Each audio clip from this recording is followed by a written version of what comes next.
Hey guys, welcome to another episode of Coach Adam's comment section. We got a doozy for you that is going to be helpful for many circumstances that you might be in.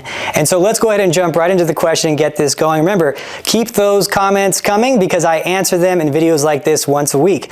This one is from Erica Torres, and her question is, Coach Adam, how do you preserve muscle when recovering from an injury? I'm so depressed. I took a full year off to build. This is my first prep back. I'm 14 weeks out and suffered second-degree burns to her whole chest. I thought it was no big deal at first, but then it got way worse and had to visit the burn unit at the hospital. Can't train, can't keep food down because of the pain medicine. Can't work out right now. Can't move her arms. Everything is ruined. I'm scared of losing all of her progress. So pretty extreme scenario. I'm really sorry that you're going through that, Erica. I actually got to talk to Erica a little bit on Reddit as well about this, and so I wanted to do this especially for her. Seems like a really nice girl going through a real tough time, to put her mind at ease, but also to put everyone else's mind at ease, because everyone goes through this at some point. Not second-degree burns, I hope, but an injury that keeps you from the gym. I've been out of the gym a couple times because of that. Just little things. I had a friend who crashed a motorcycle once, and he was out for 3 months because he broke his arm. And I want to go into this, why are we all so afraid of losing muscle? It is a scary thing if you don't know what really is happening in the gym. So I wanted to explain the ways that we can preserve muscle and also what's happening in the gym, so you don't really need to be afraid of this. Now, a couple of things you need to be aware of when it comes to losing muscle, okay? Yes, muscle will go down in size, okay? Muscle will atrophy if you're not working it out. That's very normal, but it does come back really fast. Now, also you need to look at history of bodybuilding. There was a girl who got breast implants one year and then the next year won the Olympia before, right? She had to be out of the gym for probably 10 weeks, 12 weeks. Usually implants are 8 weeks, 6 weeks out, but then you can't work out hard until 10 weeks, 12 weeks. So, a fourth of the year off, and then she goes and she's better the next year and wins the Olympia. Kevin Levrone, another good example. He would take almost 6 months off a year. Bodybuilders notoriously after the Olympia take a full month off, right?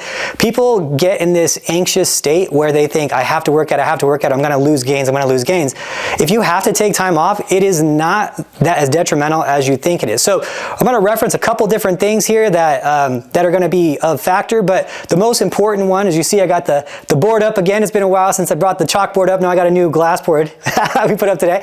And we're going to start diving into more of these things on the back end. But one of the things I wanted to talk about is going to be, okay, what's happening when you're building muscle? Are you just building muscle and then you have to start completely over again? And another thing I want to talk about is preserving muscle while you're not working out. Okay, so preserving muscle while you're not working out, one of the key things that you're going to want to do is have a good amount of your amino acids. Okay, get your leucine in. If you're not able to eat all your food, get your leucine in at least. Branched chain amino acids are going to be awesome for preserving muscle. There's a couple studies done on that with, one study in particular where they gave patients leucine that were bedridden and another group of patients that were bedridden, they didn't give them anything. The group with leucine maintained a lot more muscle than the group that didn't have leucine. So that's one thing that I always look at when I tell people, hey, you're injured, take some leucine, up your leucine, and you're going to be doing better with keeping your muscle. Obviously, eating your food is ideal, but eating your protein source is going to be the most ideal. Even if you have to just drink protein and amino acids, if you can't eat the rest of the food, just do a liquid protein. Try to keep your protein intake up, because that's going to help preserve this a little bit. But let's say you can't do any of that and can't work out. You're going to go through some muscle atrophy. Even if you're eating protein and you're not able to work out for a long time, you're going to have some muscle atrophy. So let's go into muscle memory. Okay, now we talked about it a little bit in the podcast before, but I wanted to do a better explanation of what muscle memory is. It kind of wasn't so easy to understand because it wasn't visual. So I drew this out for you guys. What's happening when we work out? I'm going to make this as simple as possible. I gave you kind of a bricklayer explanation before, but let's go ahead and go into it. Okay. So what we're going to do is we're going to look at right here, this is an untrained muscle, okay? So when you're first starting to work out, this is how your muscle is set up, all right? You see all these little circles here? That's the myonuclei that we talked about in the podcast the other day. This is the nuclei, all right? So think of nuclei as a little helper to control an area of a muscle that it can help build, okay? Now, there's a lot of muscle and there's a lot of gaps in these nuclei. You see there's like 3 little nuclei in each of these. What you want from your muscle muscle is to have a nuclei-rich muscle. How do you do that? How are you getting more workers, more builders to cover more area of a muscle?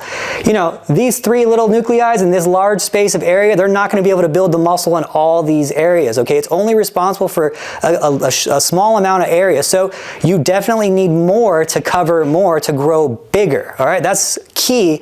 You can't really decide to do that. There's not a supplement you can take to have more nuclei or anything like that. So what do? Right? You train, and this is what working out, this is part of what working out is the in-depth stuff of working out, which it's cool to know. You don't need to know it. Just lift weights and it'll happen. But it's cool to know for some of you guys out there who, you know, kind of want to learn. So what's happening? Okay, so this is an untrained muscle. You're in the gym the first time. You're super sore.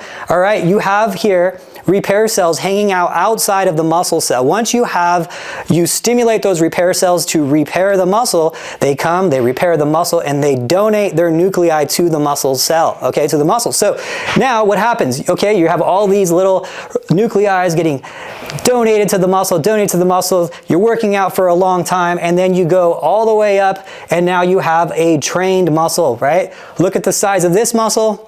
Look at the size of this muscle. What happened? Well, you have a lot more nuclei. You've been doing it for a lot longer. The muscle has gone through some hypertrophy. It's expanded in size. You have more nuclei. They're all there working. They're all there happy. And then bam, you get burned. And now you're out of the gym. There's nothing you can do. You can't eat. You can't lift. You can't do anything. And life is ruined. Not true. What happens? Muscle whoosh, shrinks down, right? Guess what doesn't shrink down? The amount of nuclei you have. You already earned all this nuclei. You no longer have an untrained muscle that is not capable of building at the same rate as this muscle. Now this muscle is going to get back to this muscle way faster because it's no longer this muscle. You've changed your muscle. Okay, you've changed the capabilities of your muscle. You took that shitty Honda Civic and you put a Ferrari engine in it, and there's no way you could take the Ferrari engine out of it now. That thing is just gonna go when you press the gas, okay? That's what's happening here. So that is, in short, a in-depth way of explaining what's happening, why muscle memory is there, and why it actually is true. People are like, oh, you know, as I said in the podcast, I hate that people keep associating like thought and feelings to muscles because they don't have those. They're like, oh, you just got to confuse the muscle. Oh, it's muscle memory. Like that's not happening. The only thing that's thinking is your brain, okay? So in your body. But this is what muscle memory is on paper, okay? So that's basically it. This is where you want to end up. Now, I am really sorry that you're going through this, Erica. And here's the thing about this one. This one really sucks, and I wanted to do this for her especially. She is a musician, and she's a musician by trade, and she can't even play her instrument and earn an income from playing her instrument because she has to wear a strap when she plays her horn, I think she said. And I imagine it's pretty hard to do with that on your chest and blowing out and using your body for this. So I called my friends Kara from Angel Competition Bikinis, and I said, Kara, here's a scenario. I want you to provide a suit for this nice girl who's going through a tough time, who's not making as much as she can. I'm sure you don't need extra help with getting this suit, but Kara said, Adam, I got a suit for you, no problem. We're gonna get her a competition suit free of charge on Team Elite Physique, on Angel Competition Bikinis. We take care of everyone. So I hope that's a little bit of a help to you. I hope you appreciate that and you get to use it, and it puts a little bit of ease on your competitions because you're not able to earn the income that you usually do. And I hope that you recover quickly, and thank you so much for the question. You guys, keep the questions coming in the comment section so I can keep doing these videos. I really appreciate it, and I'll talk to you guys next time.